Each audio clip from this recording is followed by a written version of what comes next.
Good morning, students, we will continue history chapter 1 tracing changes through 1,000 years, and we will start part 4. So before starting part 4, in part 3 we studied about Rajputs who were the brave warriors. Rajputs जो थे उस time पे बहुत brave माने जाते थे. उनके code of conduct भी बहुत स्ट्रिक्ट थे और उनमें लॉयल्टी भी उतनी ही थी. वो इतने ही ईमानदार थे और बहादुर थे. एंड उसके अलावा हमने देखा कि जो सोशली और पॉलिटिकली भी काफ़ी चेंज आया था. न्यू फूड्स एंड बिवरेजेस में डिस्कवरी हुई थी, like potatoes, corn, chillies, T, coffee etcetera. ऐसे करते करते पीपल की लिविंग हैबिट्स और स्टैंडर्ड ऑफ लिविंग में काफ़ी चेंज आया. फिर हमने देखा कि मोबिलिटी भी बढ़ गई थी, मींस ट्रांसफ़र मूवमेंट जो है एक जगह से दूसरी जगह, वो मोबिलिटी भी बढ़ गई थी. एंड लास्टली जैसे कि आई सेड कि जो राजपुत्र थे, राजपूत थे, वो बहुत ही वेलर मतलब बहुत ही ब्रेवरी और करेज के लिए जाने जाते थे और इतने ही ईमानदार थे. देन राजपूत जो वर्ड है वो राजपुत्र से आया था, मतलब सन ऑफ रूलर. सो राजपूत जो थे वो क्षत्रिय कास्ट से बिलोंग करते थे. एंड वो बहुत अपने कोड ऑफ कंडक्ट, उनकी जो लॉयल्टी है उनके लिए भी जाने जाते थे. देन अलग अलग जातीज़ बनाई गई और वो जातीज़ जो हैं उसमें अलग अलग रूल्स एंड रेगुलेशंस बनाए गए. जो पीपल है वो जातीज़ में डिवाइड हो गए थे और हर एक जातीज़ के हिसाब से उनके खुद के रूल्स एंड रेगुलेशंस थे. So now we will continue part 4. Part 4 region and empire. So today we will study part 4 region and empire. मतलब कि जो रूल होता है, जो रीजन, जो एरिया के हिसाब से जो रूल्स होता है, जो पावर्स होती है रूलर्स की, वो कहाँ कहाँ कौन से एरियाज़ में कैसी थी, वो आज हम पढ़ेंगे. So let us study. Yes. So region and empire. Large states like those of the Cholas, Tughlaqs और Mughals. चैप्टर 2, चैप्टर 3 और चैप्टर 4 एनकम्पस्ड मैनी रीजन्स. अब ये जो बड़े बड़े स्टेट थे, जैसे कि चोलास थे, टगलक्स थे और मुगल्स थे, जैसे कि 2, 3 एंड 4 चैप्टर में है, वो हम आगे पढ़ेंगे. तो वो जो स्टेट्स थे उन्होंने अपनी टेरिटरी, अपनी पावर को बहुत एक्सपांड किया था अलग अलग रीजन्स में. रीजन्स मीन्स एरियाज़ में. अ Sanskrit prashasti. Now a Sanskrit Prashasti, see chapter 2 for example of Prashasti, praising the Delhi Sultan Ghiyasuddin Balban. Now prashasti क्या होते हैं? प्रशास्ति एक पोइट होते हैं जो क्या होते हैं, उसमें स्पेशल काइंड ऑफ इंस्क्रिप्शंस होते हैं. इंस्क्रिप्शंस मतलब किसी चीज़ के अंदर लिखी हुई बातें जो पहले से ही इंस्क्राइब्ड है, लिखी हुई जो इंस्क्रिप्शंस होते हैं. तो बेसिकली इंस्क्रिप्शंस वो लिखी हुई स्पेशल काइंड ऑफ इंस्क्रिप्शंस होती हैं. क्या? प्रशास्ति. तो प्रशास्ति जो होते हैं, संस्कृत प्रशास्ति, तो ये जो इंस्क्रिप्शंस लिखते हैं वो पोइट्री फॉर्म में होती है, जो कि उनमें वर्ड्स इंस्क्राइब्ड होते हैं कोई बुक में या कोई बिल्डिंग में या कोई ऐसे हिस्टोरिकल प्लेसेस में, तो वो पोइट्स लिखते हैं. सो अ संस्कृत प्रशास्ति. सो संस्कृत पोइट क्या प्रेजिंग करते हैं? प्रेजिंग मीन्स तारीफ़ करते हैं. किसकी? दिल्ली सुल्तान गियासुद्दीन बालबन की. कौन करते हैं? संस्कृत प्रशास्ति. तो वो क्या बोलते हैं? Now see. So praising the Delhi Sultan Ghiyasuddin Balban explained that he was the ruler of a vast empire that stretched from Bengal, so Bengal Goda in the east to Ghazana in Afghanistan in the west and included all of South India, Dravid. अब जो ये प्रशास्ति है, संस्कृत प्रशास्ति, वो तारीफ़ करके क्या बोलते हैं? किनकी तारीफ़ करते हैं? दिल्ली सुल्तान, दिल्ली के जो सुल्तान है, क्या नाम है उनका? गियासुद्दीन बलबन. जो कि उनका कब तक था, उनका जो पूरा पावर था कब तक था, वो कब तक थे? 1266 टू 1287 तक उन्होंने अपना कारोबार चलाया. तो वो उनकी तारीफ़ करते थे कि ये जो दिल्ली के सुल्तान थे गियासुद्दीन बालबन, उन्होंने अपना काफ़ी एम्पायर, अपनी काफ़ी जो रूलिंग थी, उनका जो पावर था, उनके जो अंदर टेरिटरीज थी, वो काफ़ी उन्होंने बढ़ाई थी. कहाँ से कहाँ तक उनकी पावर थी? बंगाल से लेके, जो बंगाल थी, बंगाल में गौड़ा, तो बंगाल से लेके जो ईस्ट में है बंगाल, वहाँ से लेके गजनी अफ़गानिस्तान तक उनकी पावर थी। तो बंगाल से लेके Bengal in the east to Ghazni in Afghanistan to in the west, तो बंगाल से लेके अफ़गानिस्तान तक उनकी एम्पायर थी, उनकी आर्मी थी पूरी, उनका पावर था। And included all south India, और साउथ इंडिया में भी उनका काफ़ी एम्पायर, काफ़ी बड़ा आर्मी और टेरिटरी था उनके अंदर। People of different regions, Gauda, Andhra, जैसे पीपल ऑफ डिफरेंट रीजन्स कहाँ के, गौड़ा जो बंगाल में आता है, Andhra, Kerala, Karnataka, Maharashtra and Gujarat apparently fled before his armies. So जैसे ही ये दिल्ली सुल्तान थे जिनका नाम था गियासुद्दीन बालबन, उनका काफ़ी बड़ा एम्पायर था, कहाँ से कहाँ तक, बंगाल से लेके अफ़गानिस्तान तक और साउथ इंडिया में भी। तो जो वहाँ के पीपल थे, कहाँ के, आंध्र के, केरला, कर्नाटका, गौड़ा, महाराष्ट्र एंड गुजरात, वो वहाँ apparently fled before his army. Fled away means चले जा रहे थे। तो वहाँ के जो पीपल थे वो साइड में हट गए थे उनकी आर्मीज़ के सामने से। मतलब जो दिल्ली सुल्तान था उनका इतना पावर था कि सिर्फ उन्हीं की मोनोपोली थी, जो पीपल थे वो उनके साइड से हट जाते थे। मतलब बहुत ही उनका बड़ा और स्ट्रॉन्ग एम्पायर था, किसका, दिल्ली सुल्तान का। So historians regard these as exaggerated claim of conquest. Exaggerated मतलब कोई भी चीज़ है बड़ा चढ़ा के वो चीज़ को बोलना, लाइक फॉर एग्जांपल और ज़्यादा ओवर ड्रामेटाइज कर देना। जो एक्चुअल में सीन है, जो एक्चुअल में चीज़ है, उसको बहुत ही अपना बड़ा चढ़ा के अपना सब कुछ खुद का डाल के बोल देना। जैसे एक जो चीज़ है उसको लार्ज मीन्स इसकी डेफिनेशन क्या है, exaggerated means over dramatize, represented as larger, better और वर्स देन इन रियलिटी। मतलब रियलिटी में, हकीकत में जो चीज़ है उसको बढ़ा चढ़ा के बोलना कि वो जैसे अगर बुरी है तो उसको और बुरी बोल देना, या वो ठीक ठाक है तो उसको और बड़ा चढ़ा के अपना खुद का सब कुछ व्यू पॉइंट्स डाल के उसको बोल देना अल्टीमेटली। तो ये जो हिस्टोरियंस थे तो वो ये चीज़ को बढ़ा चढ़ा के बोलते थे। कॉन्क्वेस्ट मतलब जो बैटल और जो फाइट है वो, तो कौन सी चीज़ है ये, जैसे जो दिल्ली के सुल्तान थे, जैसे कि हमने पढ़ा दिल्ली के सुल्तान थे, वहाँ उनका बहुत बड़ा एम्पायर था, बहुत बड़ी टेरिटरी और आर्मी थी, और वहाँ के जो पीपल थे वो apparently fled before his army.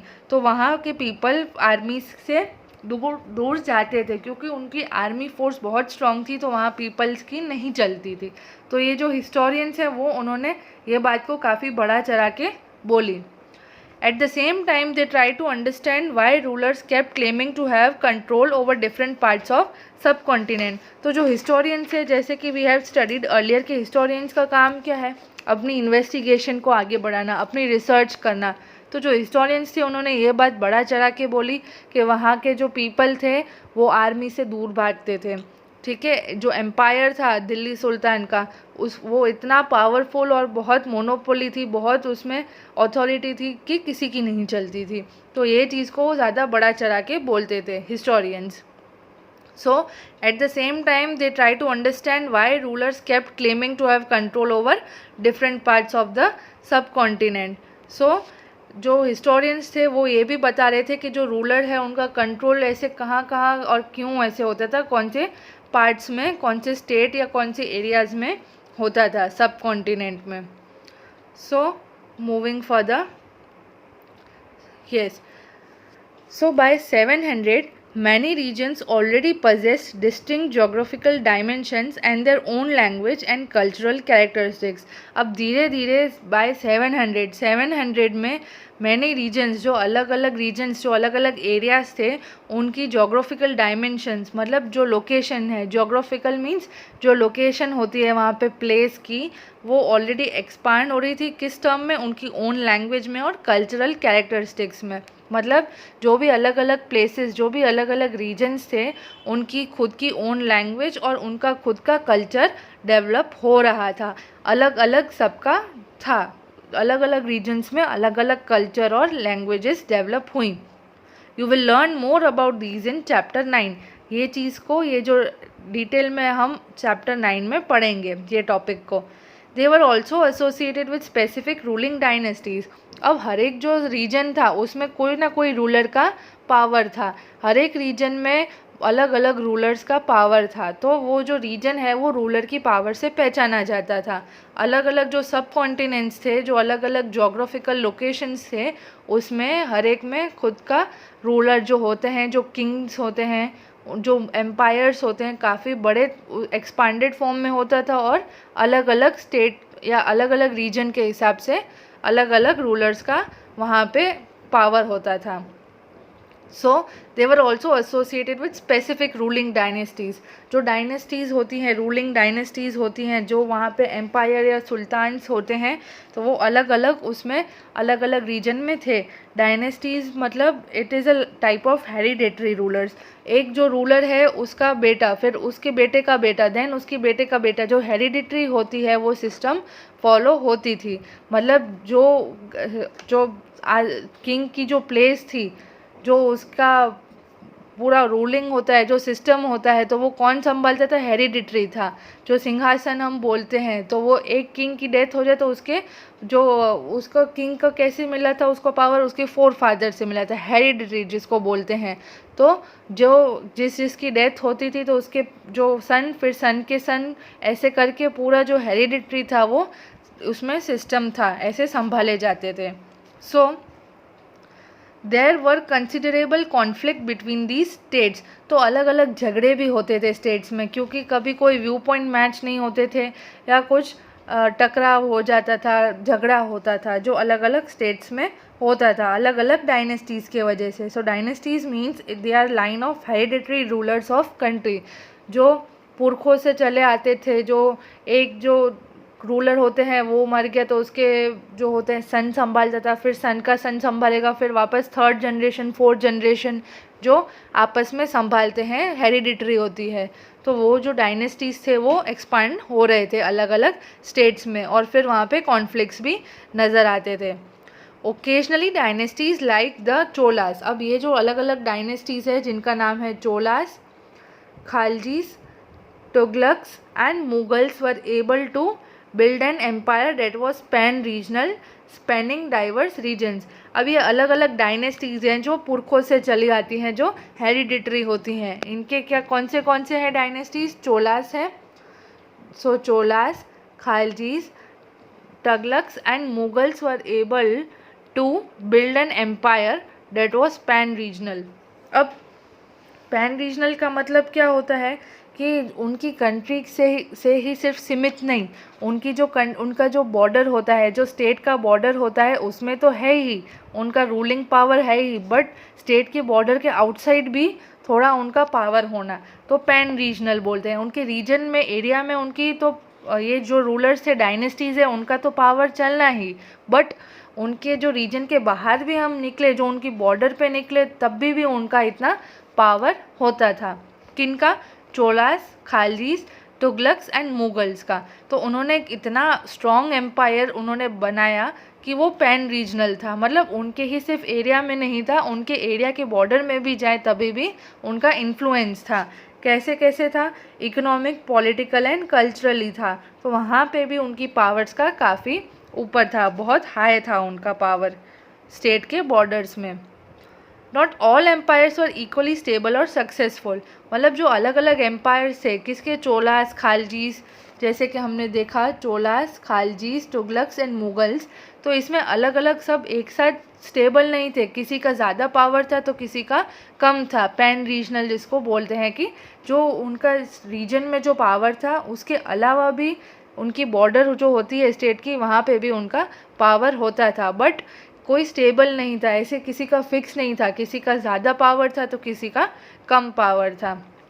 और सक्सेसफुल भी नहीं था, कि ज़रूरी नहीं था कि वो सक्सेसफुल भी थे, थोड़ी कम सक्सेसफुल था, पूरे सक्सेसफुल नहीं थे, बट थोड़ा बहुत उनका था power. So compare for example table 1 in chapter 3 and 4, what was the duration of rule of the Khalji and Mughal dynasties। अब ये हम आगे पढ़ेंगे और डिटेल में चैप्टर 3 एंड 4 में। तो उनका पूरा एक ड्यूरेशन दिया गया था कि उनकी जो पूरा उन्होंने कैसे रूल किया, कितने सालों तक रूल किया खालजी एंड मुग़ल डायनेस्टीज़ ने। मतलब कहने का मतलब कि ये जो अलग अलग डायनेस्टीज थी जो हेरिडिटरी होती थी, पुरखों से चली आई होती थी, जैसे चोलास, खालजीज, मुगल्स, उन्होंने पैन रीजनल में अपना एम्पायर बनाया, अपनी आर्मी, अपना फोर्स बनाया। पैन रीजनल में out of the state, out of the border जो होता है स्टेट का, वहाँ पे भी उनका शासन था। और वो कैसे इन्फ्लुएंस करता था, कल्चरली, इकोनॉमिक, सोशली, पॉलिटिकली उनका काफ़ी ज़ोर था। तो वो जो उनकी डायनेस्टीज थी, तो वो जो पावर था उनके पास, जो एम्पायर थी, वो स्टेबल नहीं थी और वो सक्सेसफुल भी नहीं थी। So now moving further, when the Mughal Empire declined in 18th century, it led to the re-emergence of regional states. अब जो मुग़ल एम्पायर था, re-emergence of regional states, Mughal empire का जो खुद का शासन था मुग़ल का, वो कम होने लगा। डिक्लाइन मीन्स कम होना। कब हुआ? 18th सेंचुरी में कम होने लगा। जैसे कि अभी मैंने बोला था कि ये जो डायनेस्टीज़ थी, उनका जो एम्पायर था वो स्टेबल नहीं था, किसी का लार्ज था, किसी का ज़्यादा प्रभावित करता था या और किसी का कम था, और इतने सक्सेसफुल नहीं थे। तो ऐसे करते करते जो मुग़ल का एम्पायर जो था पूरा, वो कम होने लगा 18th सेंचुरी में। It lead to reemergence of regional states. जो स्टेट्स थे, जो रीजनल स्टेट्स थे, वो आपस में मिलने लगे थे, उनका री इमर्जेंस हो रहा था, वापस ऊपर आ रहे थे। But years of imperial pan-regional rule had altered the character of the regions. अब धीरे धीरे मुग़ल का जो एम्पायर, उनका जो शासन था वो कम होने लगा, तो कम होने लगा तो काफ़ी इफ़ेक्ट आया था। But years of imperial pan-regional rule had altered the character of region. जो पैन रीजनल रूल था, मतलब कि आउटसाइड द स्टेट के बॉर्डर में भी जो उनका शासन होना, उसमें काफ़ी चेंजेस आए थे। Across most of the subcontinent, the regions were left with the legacies of the big and small states that had ruled over them.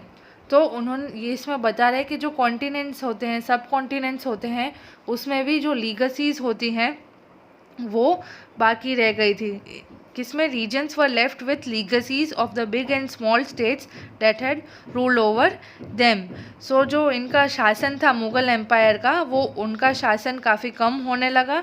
जो सब कॉन्टिनेंट्स थे उसमें बिग एंड जो स्मॉल स्टेट्स थे वो जो रूल कर रहे थे, वो काफ़ी उनका पावर जो था कम होने लगा। This was apparent in the emergence of many distinct and shared traditions in the realms of governance, the management of the economy, allied cultures and language. So this was apparent in the emergence of many distinct and shared traditions. जैसे ही सब कुछ power और empire में change होने लगा, धीरे धीरे slow हो रहे थे, तो जो गवर्नमेंट के एरियाज़ हैं, फिर जो allied cultures means high society के कल्चर्स, रियलम्स ऑफ गवर्नेंस, जैसे हम देख सकते, रियलम्स मीन्स जो एरियाज़ है जहाँ पे गवर्नमेंट पूरा जो शासन था, गवर्नमेंट का जो एरियाज़ थे वो, elite cultures means high society cultures, तो उनमें भी काफ़ी फ़र्क आने लगे। खुद का अलग ही ट्रेडिशंस था, वो बट गया, डिवाइड हो गया। फिर through the 1000 years between 700 and 1750, so between 700 and 1750 the character of different regions did not grow in isolation. So जैसे ही इसमें बता रहे हैं कि 18th सेंचुरी आई, फिर रीजनल स्टेट्स में काफ़ी फ़र्क आया, लिविंग स्टाइल चेंज होने लगी, और जो गवर्नमेंट की एरियाज़ थी उसमें भी काफ़ी वेरिएशंस हुआ, जो ट्रेडिशंस थे वो डिवाइड हो गए थे और अलग अलग काफ़ी उसमें चेंज हुए थे। सो जो 700 से 1750 के बीच में the character of different regions did not grow in isolation. So जो अलग अलग जो रीजन्स के हिसाब से जो एम्पायर था वो अलग नहीं हो गया था, आइसोलेट मीन्स सेपरेट नहीं हो गया था। These regions felt the impact of larger pan-regional forces of integration without ever quite losing their distinctiveness. तो इसमें ये बता रहे हैं कि जैसे ही मुग़ल एम्पायर का कम होने लगा एम्पायर, मुग़ल जो डायनेस्टीज़ थी जो उनके हेरिडेटरी जैसे चलाते थे, तो उनका शासन कम होने लगा, तो वो रीजन्स जो होते थे अलग अलग, वो अलग नहीं हो रहे थे, उनके जो ट्रेडिशंस थे वो शेयर होते थे और वो इंटीग्रेटेड होते थे। पैन रीजनल, जैसे कि मैंने बोला कि स्टेट बॉर्डर में भी पावर रहना, तो वो पैन रीजनल फोर्सेस भी थे, वो अपनी अपनी जो डिस्टिंक्टिवनेस थे वो लूज़ नहीं करते थे, आइसोलेट नहीं थे, सेपरेट नहीं थे एक दूसरे से। So these regions felt the impact of larger pan-regional forces of integration without ever quite losing their distinctiveness. तो उनको धीरे धीरे पैन रीजनल फोर्सेस का ज़्यादा इम्पैक्ट हुआ एंड उन्होंने अपनी डिस्टिंक्टिवनेस मतलब वो सेपरेटेड नहीं थे. So student, here we end our part 4. That was, yes, so our part 4 was about region and empire, जिसमें वी हैड स्टडीड दैट जो रूलर्स थे डायनेस्टीज से जो उनके पुरखों से चली आती है, उन्होंने कहाँ कहाँ कौन से स्टेट में कितना उनका पावर था, फिर उनका पावर कम होने लगा, स्टेबल नहीं था, उनकी वजह से जो ट्रेडिशंस हैं उसमें कैसे हुआ चेंज, क्या इफ़ेक्ट आई. सो हमने ये पढ़ा. So we will keep it up to year only. So year we end our part 4 of chapter 1 tracing changes through a 1000 years. So we will continue with part 5 in our next class. Thank you.